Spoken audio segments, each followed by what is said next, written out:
picture of how dangerous you think this time of history is. Is it chronic annoyance or is it actual danger? And when will the United States see some end to these wars, especially the now 13-year war in Iraq, Afghanistan? Jim, I think we are living through one of these historic defining times. I think we are seeing a new world order, post-World War II, post-Soviet Union implosion, being built. Many questions about, first, among the American people and our leaders, what's the role of America in this new world that is evolving? Should we have a role? What is appropriate? Each one of these issues, regardless of where they are, affects us now, will continue to affect us into the future. I've said, Chairman Dempsey said, President Obama has said, Secretary Kerry, others, that what we're seeing in the Middle East with ISIL, is going to require a steady, long-term effort.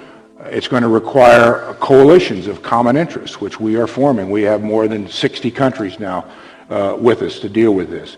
This is an ideology. This is a dynamic that in total we've never quite seen. And then you look at all the other dimensions, the rise of China, Russia, what Russia has been doing the last 6 months, a pandemic disease, Ebola being an example, budget issues. We've got a Congress that can't work together. If we're not paying a price today, we will pay a big price tomorrow. Russia has successfully test-fired a new intercontinental ballistic missile.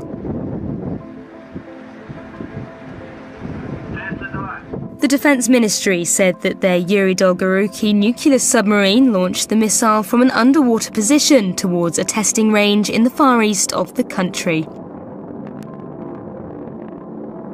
An unusual amount of activity from Russian planes today. NATO says it's tracked 8 Russian aircraft over the North Sea and the Atlantic Ocean. What is going on here over the skies of Europe? It's quite a busy day, very unusual to see this much activity on the part of the Russian Air Force. Denmark, Germany, Norway, Portugal, Turkey and the UK, plus neutral Finland and Sweden, remain on high alert after 4 probes into their airspace this week. The latest aerial manoeuvres by Russia comes after suspicious sub-aqua operations off the coast of Sweden. Thanks for joining us today. At least 4 soldiers have died in clashes in the Lebanese city of Tripoli, where the army is battling Sunni militants. Thousands of Islamic State fighters and other jihadists are reportedly massing on the border right now with Lebanon near the city of Arsal. There are concerns they're about to launch an onslaught against the Christian population in the region. Violent clashes broke out in Burkina Faso's capital, Ouagadougou, after a second day of protests denouncing the president's plan to seek re-election.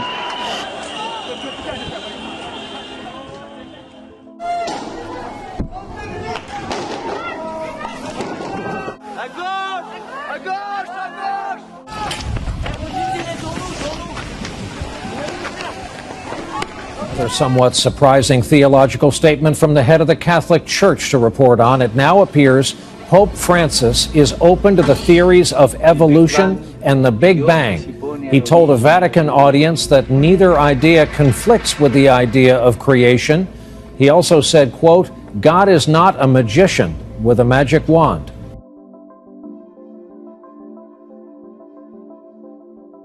It's hard to call Elon Musk a technophobe. There's one bit of future tech Musk isn't so keen on: artificial intelligence. And during a recent MIT Aerospace Symposium, Musk issued a grave warning about the potential dangers of AI research. With artificial intelligence, we are summoning the demon.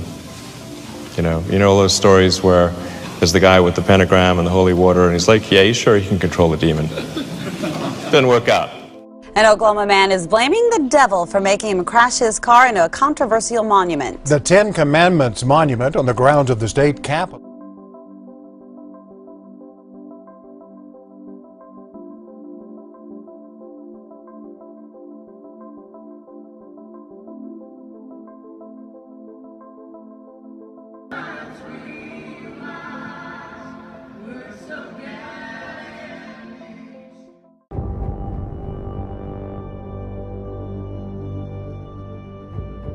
A woman decapitated, her body thrown into a quiet street on Long Island, police say by her own son.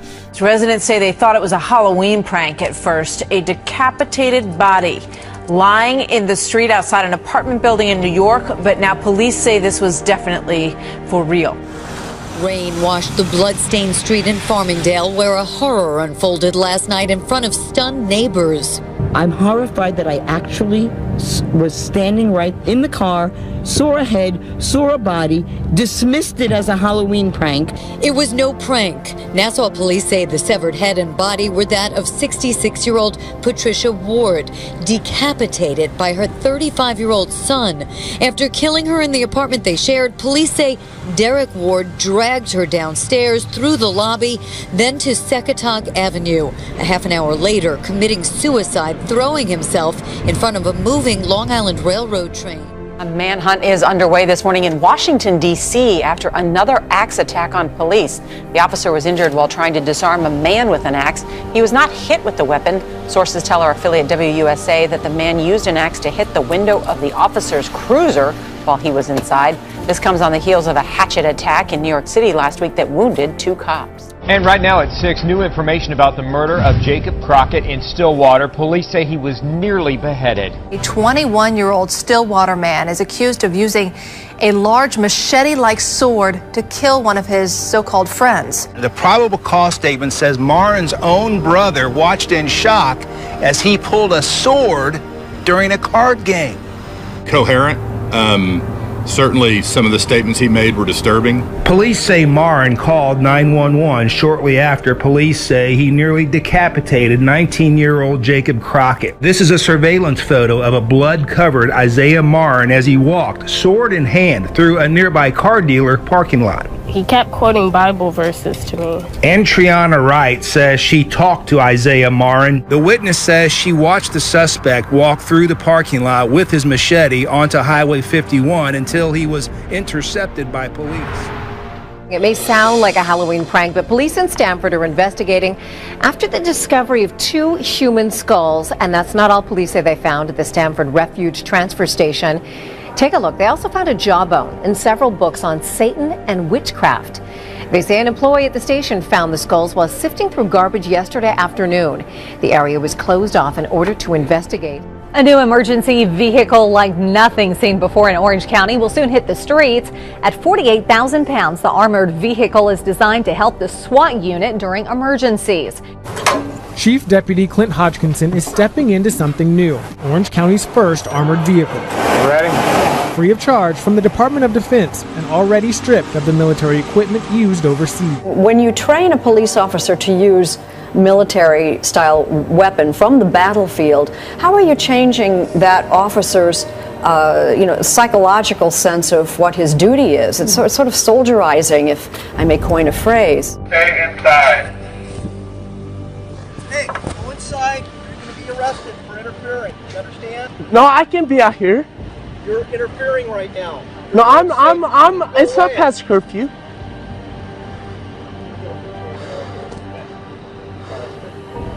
This is the police. We're serving a search warrant. I can't see nothing. 2825 Northeast 23rd Street. Go inside right now.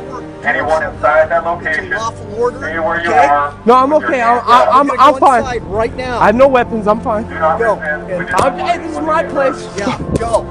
All neighbors stay inside and away from windows. Hey, this is on iCloud. Yeah, come here. Hey. You're under arrested. Okay, well, I'm putting it down. Okay. We are living through one of these historic defining times. I think we are seeing a new world order.